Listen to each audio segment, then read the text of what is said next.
और बाहर से आए हुए सभी क्षेत्रवासियों का इस गोपालपुर की पावन धरती में इस गणेश महोत्सव में अभिनंदन करते हैं, स्वागत करते हैं। और हम इस गोपालपुर की कमेटी के एक एक कार्यकर्ता के आभारी हैं, जिन्होंने मुझे 2 मिनट का समय अपनी वाणी को रखने के लिए दिया।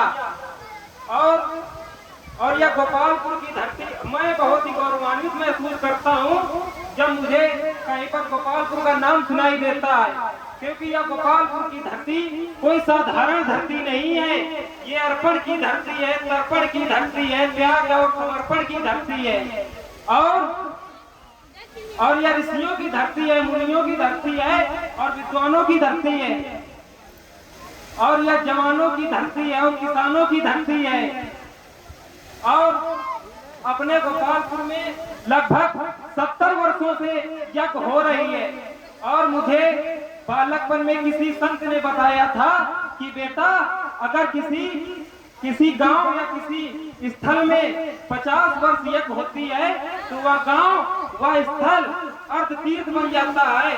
और अगर उसी स्थल पर 100 वर्ष यज्ञ होती है तो वह स्थल पूर्ण तीर्थ बन जाता है। तो मैं बताते हुए बहुत प्रसन्नता महसूस कर रहा हूँ कि अपना गोपालपुर अर्ध तीर्थ बन चुका है। और 100 वर्षों की यज्ञ के संपन्नता के बाद ही यह गोपालपुर पूर्ण तीर्थ बन जाएगा, पूर्ण तीर्थ बन जाएगा।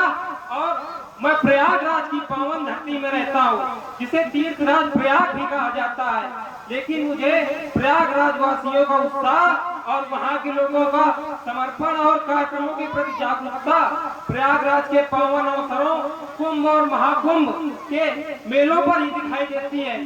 जबकि अपने गांव गोपालपुर के लोगों का उत्साह और यहाँ के लोगों की जागरूकता, निष्ठा, धर्म के प्रति जो निष्ठा है, ये हमें 12 महीने दिखाई देती है।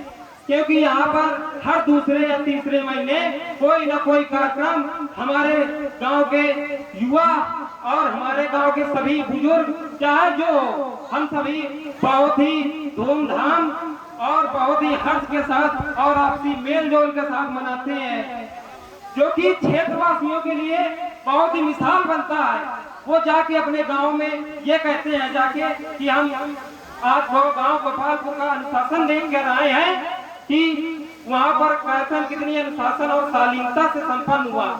और वह सोचते हैं कि हम भी ऐसे ही कार्यक्रम का संचालन करें, इसी शालीनता के साथ करें, इसी अनुशासन के साथ करें। और अब मैं अगर गोपालपुर की शिक्षा की तरफ आपको मोड़ूं तो गांव में अपने चारों दिशाओं में शिक्षा के बहुत ही प्रबल शिक्षण संस्थान है। और शिक्षा ऐसी नहीं है, कोई साधारण शिक्षा नहीं है। शिक्षा ऐसी कि जो क्षेत्र के सभी इंटर कॉलेजों की शिक्षाओं को टक्कर दे रही है, जो कि गोपालपुर के सभी विद्यार्थियों और उज्जवल भविष्य और उनके उज्जवल भविष्य के लिए बहुत ही ज्यादा आवश्यक है। और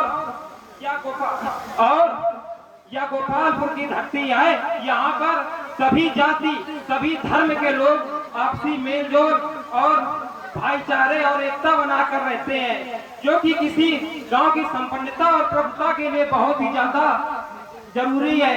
यह इस गांव की महिमा को दर्शाती है कि इस गांव का भाईचारा ऐसा है। इसीलिए मैं कहता हूँ कि आप सभी लोग अपना भाईचारा बनाकर रखें। और मैं गांव गोपालपुर के युवाओं की क्रांति देखता हूं, तो मैं इनके लिए 2 शब्द जरूर कहना चाहता हूं कि यह गोपालपुर के युवा नहीं, ये क्रांतिकारी हैं। इनकी जेबों में गांधी ना हो, लेकिन इनके दिलों पर आंधी बहुत जोरों शोरों से होती है।